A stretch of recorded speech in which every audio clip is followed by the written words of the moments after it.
pembelajaran pada siang hari ini, baiknya kita berdoa terlebih dahulu. Salah satu dari kalian bisa memimpin doa. Ayo. Ya. Duduk siap enggak? Doa mulai. Selesai. Oke. Sebelum Ibu menyampaikan materi, Ibu mau kalian cek samping kanan kiri depan kalian apakah ada sampah atau tidak? Tidak. Kelas kalian bersih ya? Iya. Oke, beri oplos untuk kalian semua. Oke, Ibu presentasi terlebih dahulu ya. Sania, Hadir. Ika, Hadir. Rizky, Hadir. Ira, Hadir.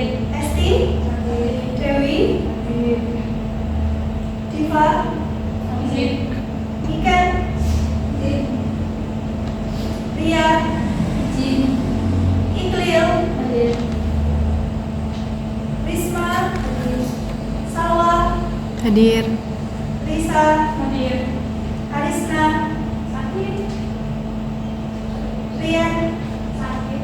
Oke, karena banyak sekali yang sakit ya anak-anak. Iya. Jadi ketika musim hujan jadi harus jaga kesehatan ya.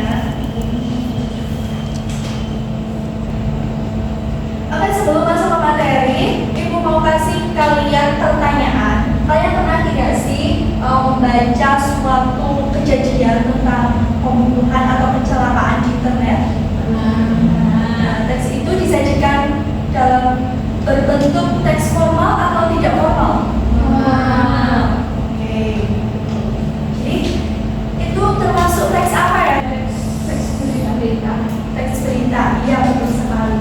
Kenapa sih berita itu menjadi salah satu informasi yang penting dalam kehidupan sehari-hari? Agar kita tahu peristiwa yang terjadi di sekitar kita. Iya betul sekali Mbak Iqbal. Jadi tujuan dan manfaat pada materi kali ini yaitu Ibu ingin kalian tuh mengetahui dan bisa menganalisis mengenai teks berita itu tentang struktur dan unsur-unsurnya. Jadi dalam teks berita kalau kalian baca itu kan nggak harus kalian tuh baca semuanya, tapi kalau kalian mengerti unsur-unsurnya, kalian tuh membaca dari hal yang penting saja gitu. Jadi nggak perlu membaca dari keseluruhan teks.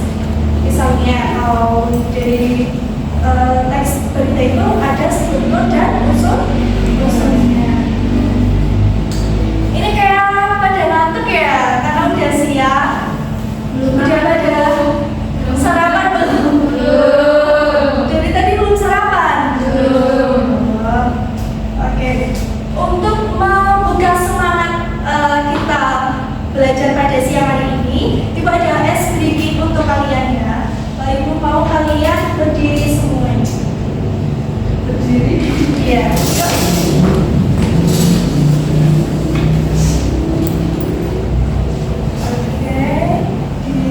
Oke, siapkan benda apapun di samping atau depan kalian.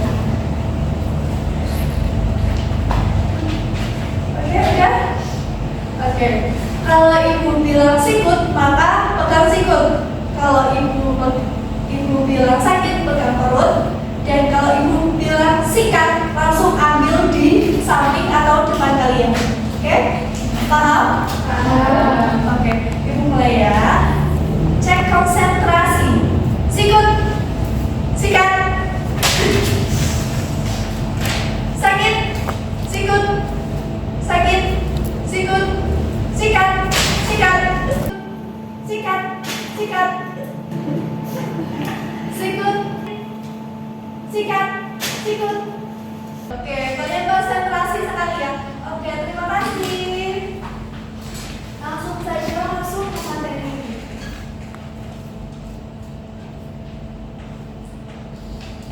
Oke, jadi sekarang kita akan belajar mengenai teks berita. Nah, apa sih unsur itu? Unsur merupakan kerangka yang digunakan untuk menyusun berita dan membantu pembaca memahami secara komprehensif. Jadi dengan kita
berita itu ada 3, yaitu kepala, tubuh berita, dan ekor berita.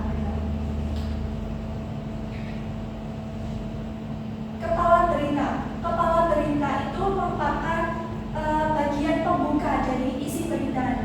Nah, kepala berita itu menjelaskan mengenai 5W plus 1H tadi ya. Jadi kepala berita itu terletak di bagian awal dari teks berita. Jadi dari apa, di mana, kapan, siapa, mengapa, bagaimana, itu terletak pada bagian awal berita.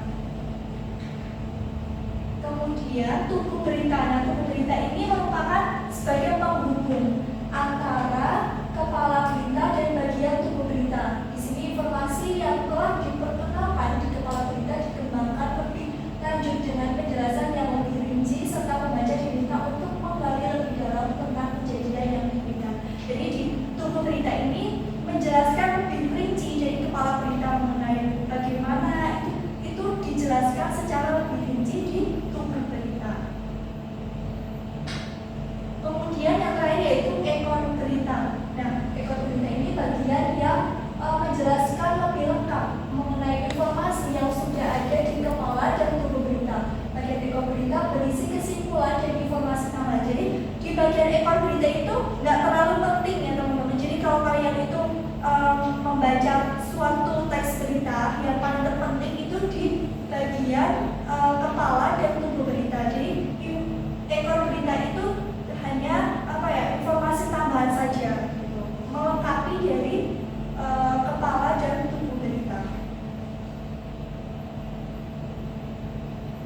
Oke, apakah ada yang sulit dari materi ini? Tidak ya. Oke. Ibu sekarang akan memberikan lembar kerja untuk kalian. Kalian bisa berkelompok terlebih dahulu ya. Ini ada 2 buku ya, jadi ada 2 kelompok.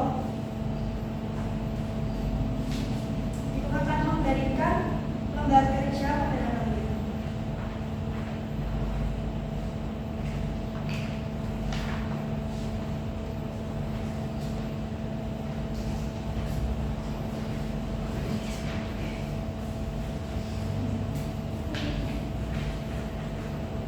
Oke, kalian sudah berkelompok? Sudah.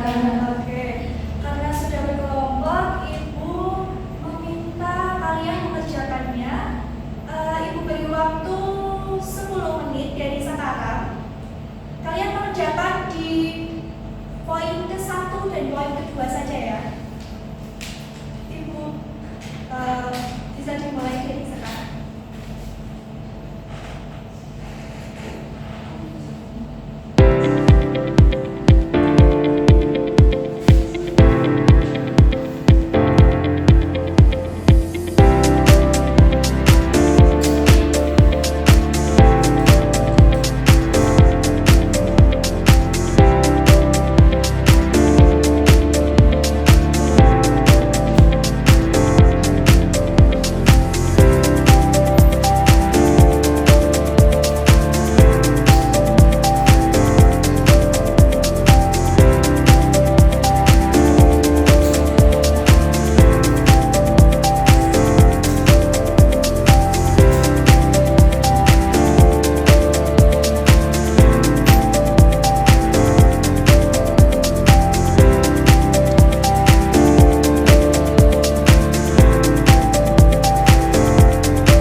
mewakili dari kelompok 1 akan menjawab pertanyaan mengenai analisis unsur adisiba pada kepala berita dari teks yang sudah ada.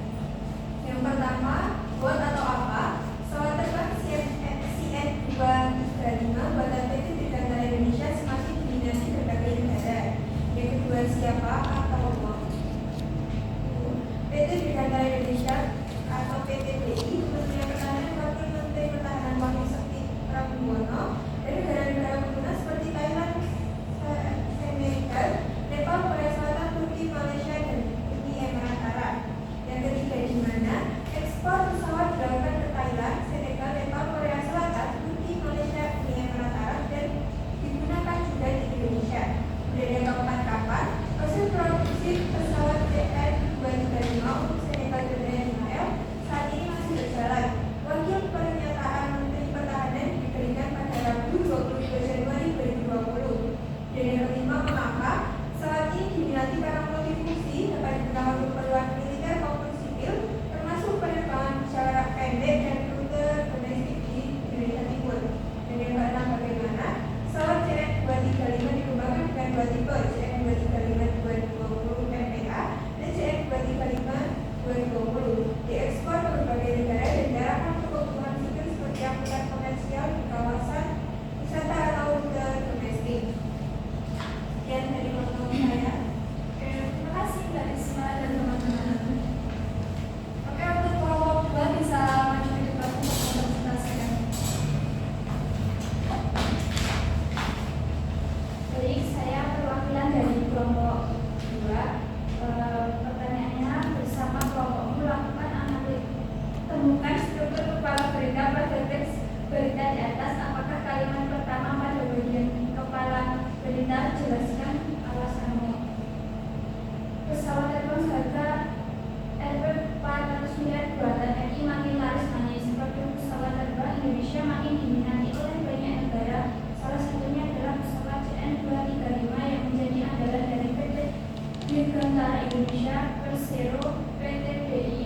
Ada dua tipe dari pesawat tersebut, yakni CN235 220 atau MPA dan CN235 220. Hingga kini pesawat tersebut sudah diekspor ke berbagai negara, di antaranya adalah Thailand untuk Royal Thai Police, Senegal dengan Senegal Air Force, Nepal dengan Nepal Army, khususnya untuk tipe CN235 220. PT BI sudah membuat 68 unit dari total 285 unit yang ada di dunia. Negara asing dengan pesanan paling banyak adalah Korea Selatan dengan 12 unit, disusul Turki dengan 9 unit, kemudian negara tetangga Malaysia juga tidak ketinggalan dengan memberi 8 unit.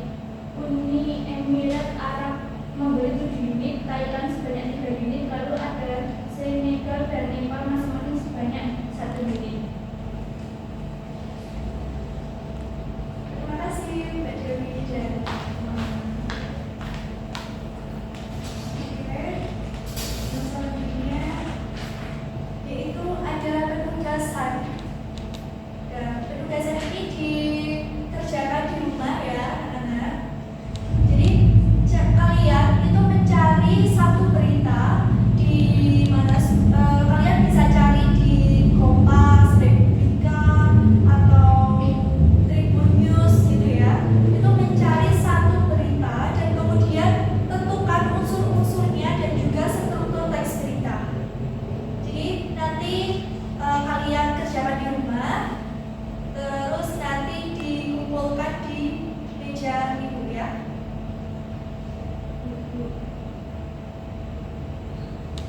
Oke, sebelum